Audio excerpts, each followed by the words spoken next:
पहिली गोष्ट म्हणजे मी वक्ता नाही, मी एक कार्यकर्ता आहे. मला बोलता येत नाही. मी काही थोड्या गोष्टी लिहून आणलेल्या आहेत, तेवढा मी वाचून दाखवतो किंवा मध्ये मध्ये बोलत जाईल.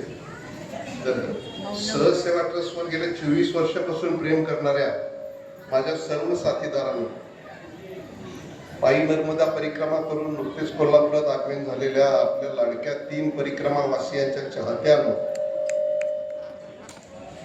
तसेच यापूर्वी परिक्रमा पूर्ण करून आलेले परिक्रमावासी व आपणा सर्वांचे सहसेवा ट्रस्टच्या वतीने, सूर्यकांतची आणि माझी ओळख 1972 सालापासूनची आहे. तो आमच्या कॉलेजचा मॅगझिन सेक्रेटरी होता आणि मी बॅडमिंटनचा सेक्रेटरी वगैरे होण्याचा प्रयत्न करत होतो, पण ते जमलं. त्याच्यानंतर 1999 साली मी कैलासला जाण्यासाठी अर्ज केला होता आणि मला असं समजलं की सूर्यकांत कैलासला चालला. त्यानंतर मग त्याच्याशी संपर्क आला. त्याच्या अगोदर त्यानं कैलासच्या अगोदर 4 धामची यात्रा केली होती. त्यामुळे त्याला माहित होतं की असले ट्रेन कसे करायचे असतात वगैरे.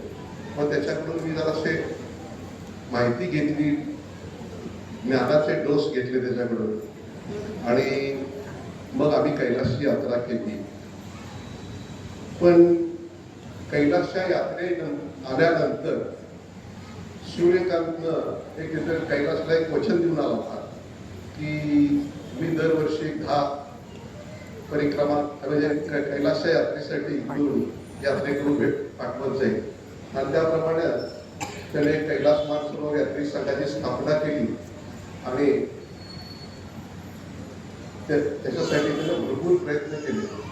तर मला आता ज्या नर्मदा परिक्रमा केलेल्या लोकांच्यासाठी जे आलेले आहेत 30-35 लोक, त्यांना सांगायचं की तुम्हाला एक हरहुन्नरी कार्यकर्ता मिळालेला आहे.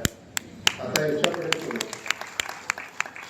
ही परिक्रमा करून शांत बसणार नाही, तर तो ही संघटना तुमच्या संघटनेमध्ये येईल, संघटनेची व्याप्ती वाढवेल. त्यानं कैलास यात्रा केल्यानंतर कैलास स्पर्श नावाचं पुस्तक केलं होतं. आता याच्या पुढचं पुस्तक असणार नर्मदा स्पर्श.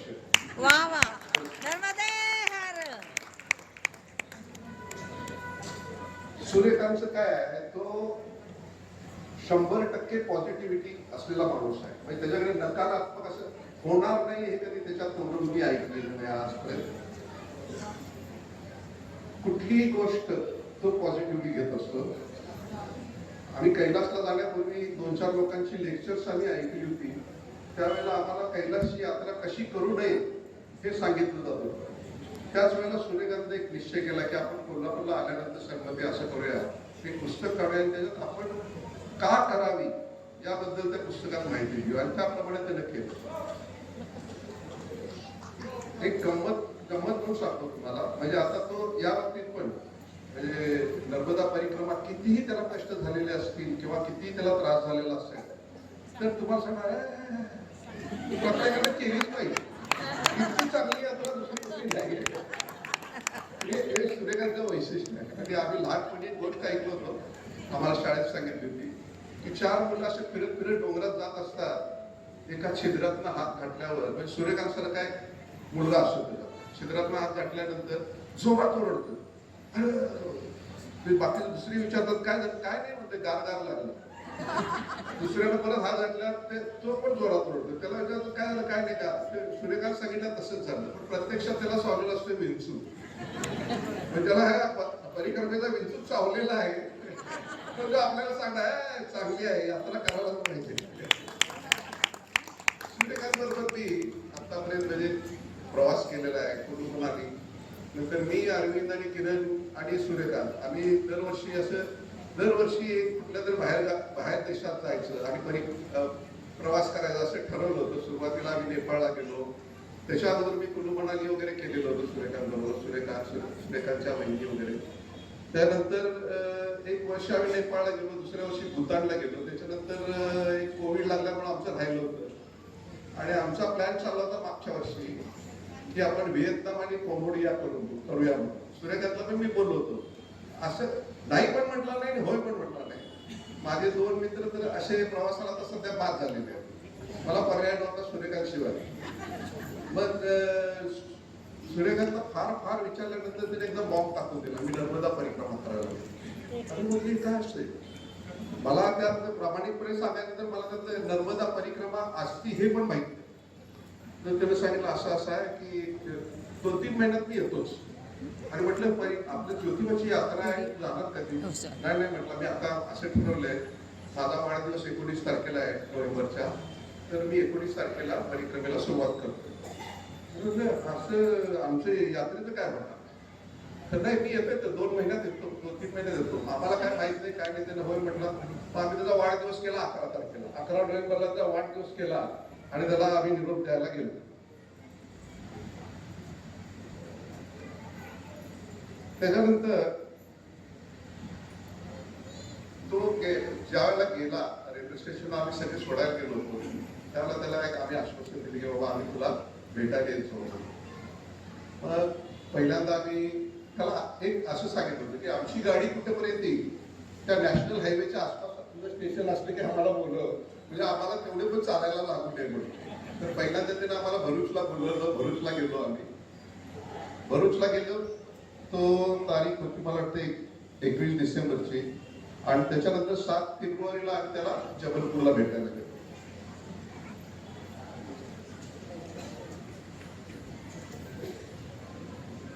मी ज्या वेळेला त्याला भेटायला गेलो त्याला मला एक गोष्ट म्हणजे सांगतो आपल्याला, आम्ही काही दोघांनी पण कैलासची यात्रा केलेली होती. कैलासची यात्रा हाय अल्टिट्यूडची आहे, यात्रा 30 दिवसाची आहे. पण ती यात्रा संपूर्ण government of India, China department he arrange करते आणि ती मॅनेज करत असते.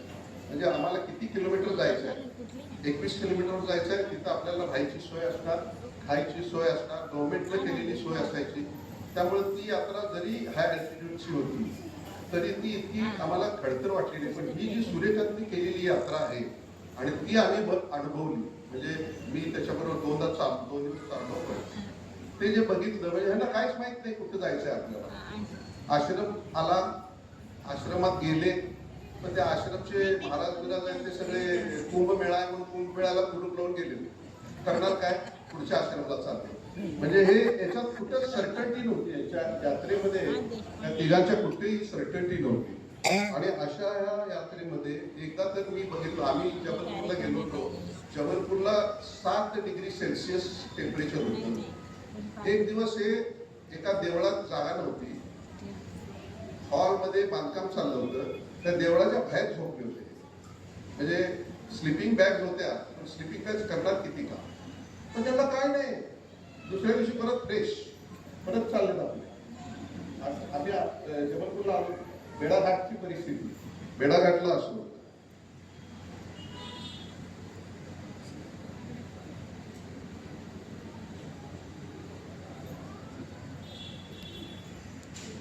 सूर्यकांतचं काय झालं, सूर्यकांत म्हणजे त्याचा जनसंपर्क भयानक आहे. त्यामुळं त्यानं जाताना काय केलं, आपला स्वतःचा टेलिफोन इथे ठेवला, मोबाईल, आणि दुसरा एक मोबाईल घेतला आणि नंबर पण दुसरा घेतला आणि तो फक्त लिमिटेड लोकांना त्याने तो फोन नंबर दिला. त्याचा उद्देश होता की बाबा आपल्याला त्रास होऊ नये, किंवा आपण सारखं जर कम्युनिकेशन करत राहिलो लोकांच्या बरोबर तर त्या यात्रेची मजा येणार नाही, ते यात्रा केल्यासारखं पण वाटणार नाही. म्हणून त्यानं ते तसं केलेलं होतं. आणि तो फोटो आणि त्याची माहिती दररोजची त्या 4-5 लोकांनाच तो पाठवत होता, त्यात मी एक होतो. पण त्याचं काय होत होतं, ते तुटक माहिती येत होती आणि फोटो असे येत होते, पण ते समजत नव्हतं काय आहे.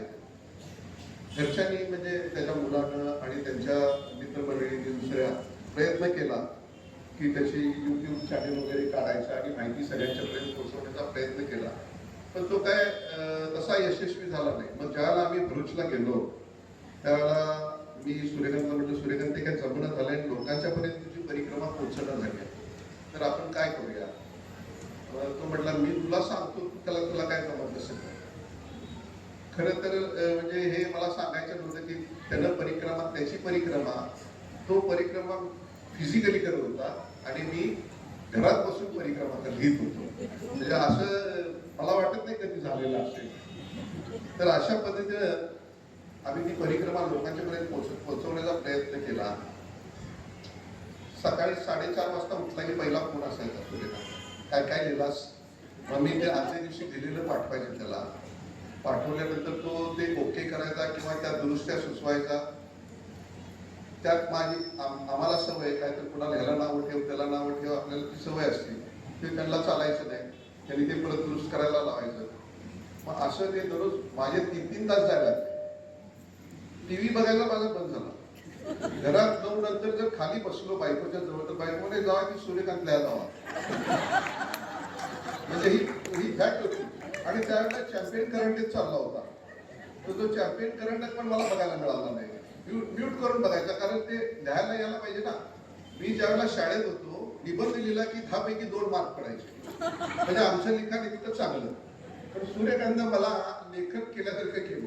आणि आम्ही लिहिलेले जे वर्णन आहे किंवा दैनंदिनी म्हणतो त्याला, आम्ही जी दैनंदिनी लिहिली ती मला वाटते बऱ्याच लोकांनी अप्रिशिएट केली. आता वार्ताहर पण असतील, सुधाकर काशी आहे किंवा हवालदारचे तर मला सारखे मेसेज यायचे, अरे सरपती उद्या काय लिहिणार आहे? अरे कुठं जाणार आहे असं त्याच्या आम्ही काय सांगितलं काय तो गेल्याशिवाय मला काय लिहिता येणार नाही असं सांगायचं. काही लोकांचे तर असेल. मला केशव तिरडकर भेटले होते, ते म्हणाले अरे ते सस्पेन्स चाललंय, उद्या काय होणार त्याची आम्ही वाट बघत असतो. म्हणजे इतकं ते लोकांना भावलं होतं. आम्ही जे काय लिहिलं आणि सूर्यकांतला ते पोहोचवलं त्याच्या माध्यमातून. एकदा काय झालं, हे गेले होते एका गुऱ्हाळावर. तर त्या गुऱ्हाळावर गेल्यानंतर ते गुऱ्हाळाचं वर्णन वगैरे लिहून पाठवलं आणि मला लिहिलं की तिथं आता घरी मध्य प्रदेश असतात, तर मध्य प्रदेशमध्ये जी गुऱ्हाळं आहेत ती सगळी उत्तर प्रदेशमधल्या स्त्रिया चालवतात. गुळवे जे आहेत ते उत्तर प्रदेशात स्त्रिया आहेत असं तिने मला लिहून कळवलं. तर ते गुऱ्हाळाचं वर्णन आल्यानंतर मी आपलं कोल्हापूरवाल्यावर लिहिले मारले थोडे. कोल्हापूरचे लोक सगळे आता साखर मिळवायला लागले, तर हे केलं ते केलं आणि ते सगळं पाठवून दिलं सूर्यकांतला. सूर्यकांत ओके केले तेव्हा पाठवता येत नाही. सूर्यकांत आणि हरीशबाईंचा मला फोन, अरे आम्ही परिक्रमेत आहे, कुणाची निंदा नागस्ती करायची नाही, फोडून द्या. ते फोडायला लागलं मला. म्हणजे मी आपलं रात्रभर बसून लिहायचं एवढं, त्यातलं ते एवढं लिहायचं तुमच्यापर्यंत. त्यांना चालायचं नाही. म्हणजे स्वभावात त्याच्या फरक पडत गेला, भरपूर फरक पडत गेला. मग हे असं लिहिल्यानंतर आम्ही सूर्यकांतला काय म्हटलं, आपण लिहायला चालू केल्यानंतर त्या सोशल मीडिया जो आहे त्याचा जास्तीत जास्त वापर करून हे आपण लोकांच्यापर्यंत पोहोचवूया. मग त्यात व्हॉट्सअप आलं, मग फेसबुक आलं. सूर्यकांत इथं फोन गेलेला, मी फेसबुकला घेणार, फेसबुकला घेतल्यानंतर ते टॅग करणार, वहिनीच्याकडे फोन होता सूर्यकांतच्या वहिनीच्या विशेष सगळ्यांना पाठवणार आणि अशा पद्धतीनं ते सगळ्यांच्यापर्यंत पोहोचत गेलं. मी हरीशबाईचा निरोप मला सगळं ते बघायला गुजरातीमध्ये करता आलं तर आता काय सोपं आहे. तिथे कॉपी करायचं, तिथे गुजरातीला टॅप करायचं, पेस्ट करायचं, लगेच गुजरातीमध्ये ट्रान्सलेशन. हरीशबाई पण त्याच्या फेसबुकला टाकायला, म्हणजे ते त्यांच्या पण लोकांनी वाचलं, बऱ्यापैकी लोकांनी वाचलं, ते सगळ्यांच्या पर्यंत पोहोचलं, बऱ्यापैकी पोहोचलं.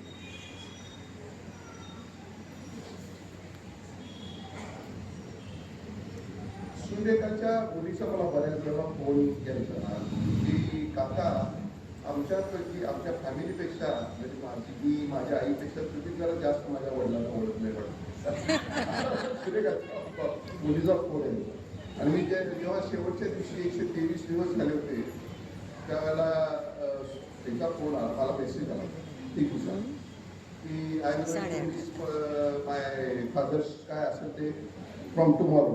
मी म्हटलं अगं तसं करू नको, तू तुला असं समजून घेऊ नको, मी तुझ्या बाबाला वंशमोड दिला आहे, 2 दिवस तो विश्रांती घेणार आहे आणि परत परिक्रमा चालला आहे. त्यामुळे राहिलेले पहिले 50 दिवस ती परिक्रमा परत देणार असं ते मी काय सगळी चेष्टेचे विषय आले.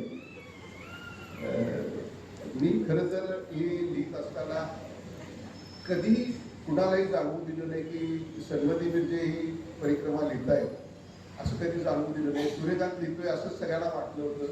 पण काही लोक सूर्यकांतचा आग्रह होता, सूर्यकांतला तुम्ही ओळखताय, तो दुसऱ्यांनी केलेल्या कामाचे श्रेय कधी स्वतः घेणार नाही.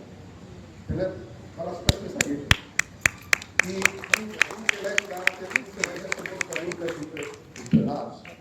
म्हणून मी हे आज बोललो, नाही तर मी आजपर्यंत कुणालाही कुठेही उल्लेख केलेला नव्हता की मी लिहितोय. कधीतरी वहिनी बोलून गेलं होत्या कुठं. वहिनीने सांगितलं होतं, मी म्हटलं वहिनी कशाला सांगायला लागलाय तुम्ही, सूर्यकांत द्यायला लागले साहेब कोणतं आहे आपण सूर्यकांत तुम्ही दिवसभर एवढं सगळं करताय आणि रात्री तुम्हाला जमत नाही काय असं लिहिलं होतं त्यांनी काय फेसबुकमध्ये, ते पण मी वाचलं, ते सूर्यकांतला पाठवलं. तर आता शेवटचं थोडा आणि माझा विषय संपवतो. मित्रांनो, ही यात्रा करण्याला खरं तर बाळाचं काळीज आणि भगवंतावर अपार श्रद्धा पाहिजे. श्रद्धाच पाहिजे. परिक्रमा म्हणजे केवळ तीर्थ यात्रा नाही, तर एक समर्पण आहे. आपण कल्पना करा, महिनोन्महिने चालण्यासाठी श्रद्धा आणि अनोळखी प्रदेशातील अनोळखी लोकांच्या दयाळूपणावर अवलंबून राहण्यासाठी किती सामर्थ्य लागत असेल. शारीरिक मागण्या दुर्लक्षित करून आध्यात्मिक मार्गावर लक्ष केंद्रित करण्यासाठी किती मानसिक धैर्य आवश्यक आहे याची कल्पना करा. आज सूर्यकांत, हरीशभाई, अभ्यंकर गुरुजी यात्रा करून परत आले. त्यांचं स्वागत करीत असताना त्यांची मनापासून प्रशंसा व त्यांच्याबद्दल आदर व्यक्त करूया. त्यांच्या अनुभवातून आपण शिकूया आणि आपल्याही जीवनात समर्पण व भक्तीचा तोच भाव जोपासण्याचा आपण मनोमत प्रयत्न करूया. नर्मदे हर. धन्यवाद सर.